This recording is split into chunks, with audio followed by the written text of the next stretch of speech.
on Europe. Is it in America's national interest that Greece stay part of the Eurozone? I think it is. I think the President has pointed out that we are absolutely interconnected with Europe. We are connected with the rest of the world economy. We're seeing the effects of Europe's approaching recession affect growth in China, India. Brazil had one of the worst quarters it's had in many years. And the sooner the Europeans can act more aggressively to staunch this slow unwinding, the better. Is there anything else America should be doing at this point to help the Europeans? There are questions for Chairman Bernanke yesterday, worries about an American-funded bailout. Well, the thing is, somewhat our ability to lecture Europe is a little bit limited by the fact that we also need to do our own debt and deficit deal. We need to put in place that long-term structural plan so we can give our industries the predictability they need around the tax code, get part of that $2.5 trillion that's sitting in cash on the corporate balance sheets off the sidelines, reinvested in America. I mean, we can look at this as glass half empty, but we can also look at it as glass half full. If America can do that budget deal, I think we will see capital from around the world flood into this country, and we still have a lot of cards. The president was talking about that. You and I were watching, and he talked about a plan that, again, supported the economy in the short term, yet dealt with the long-term deficit issue. You and others, a bipartisan group of senators, have been talking about this kind of plan for about 2 years now.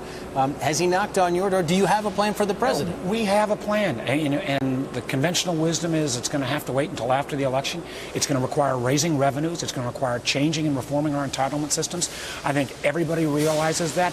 The problem is it's hard to get something like that done in an election year. There are a group of us, though, who didn't get the memo. We're supposed to take election years off. Lord knows the rest of the world is not. So we're continuing to push this. Is there a chance this year before the election? Yes. Listen, if Europe unwinds, if we have potential conflict in the Middle East vis-a-vis Iran, we've got to have a plan B ready because we may have no other option. I hope that doesn't happen. In the meantime, though, and I hope the president is reelected, but regardless of who's elected president, we have to put on their step first day after election.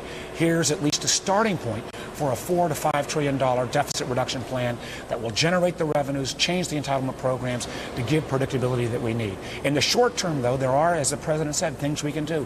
Why we don't go ahead with record low interest rates, make those investments in infrastructure right now, create a public-private vehicle, an infrastructure bank that bipartisan is supported, pass a transportation bill that has passed the Senate, at least 2 years of funding laid out, 75 votes in the Senate. The House needs to step up, stop posturing and pass that bill. We need to do some other things like the Startup Act 2.0 that we've got bipartisan support, try to continue to attract world-class talent in terms of those STEM education visas and entrepreneur visas to help generate startup industries where 80% of the new jobs are created.